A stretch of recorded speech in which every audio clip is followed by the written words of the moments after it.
Stakes conversations taking place in Egypt right now as delegations from Hamas and Israel engage in indirect talks led by mediators from the U.S., Qatar, and Egypt. They're all working off of Trump's 20-point plan to end the war. This is a deal that, incredibly, everyone just came together. They all came together. No, Israel's been great. I think we're doing very well, and I think Hamas has been agreeing to things that are very important.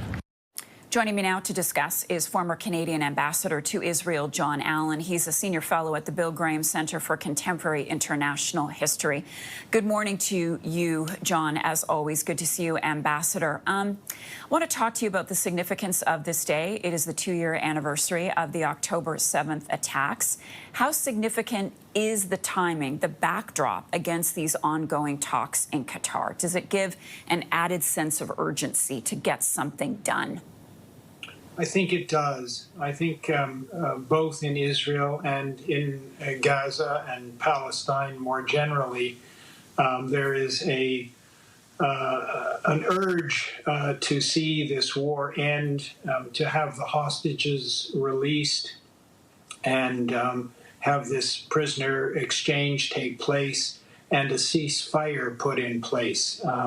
I think the vast majority of Israelis and Palestinians want that.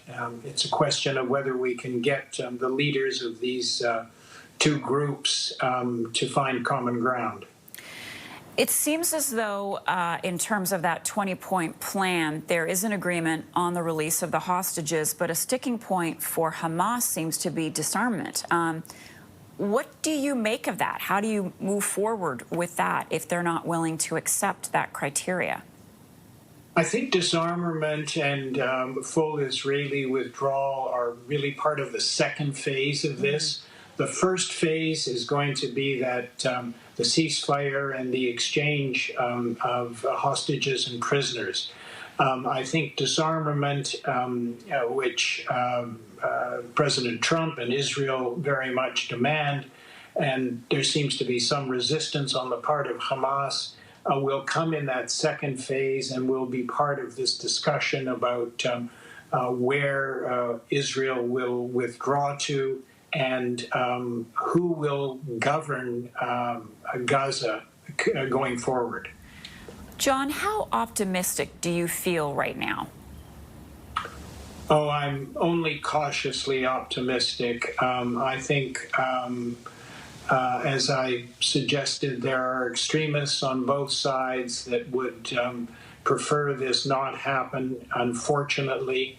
And I think it will take some serious pressure by Steve Witkoff and Jared Kushner once they arrive in Sharm el-Sheikh to keep both sides' feet to the fire and make sure this initial phase happens. And then there'll be a need for protracted pressure to have phase 2 and 3 be completed. What is your sense of Netanyahu's commitment to this plan? Do you think it's sort of being thrust upon him by President Trump? No question about it. This was not his idea.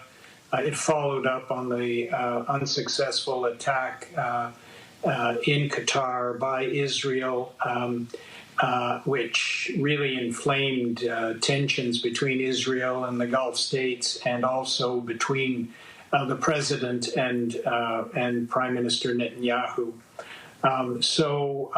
He is definitely being pressured on this. He preferred to continue the war. It's problematic, but Hamas as well has not shown as much flexibility as we would have hoped, and they continue to say yes, but as well. John Allen, former Canadian ambassador to Israel and senior fellow at the Bill Graham Center for Contemporary International History. As always, really appreciate your time with us. Talk to you soon. Thank you.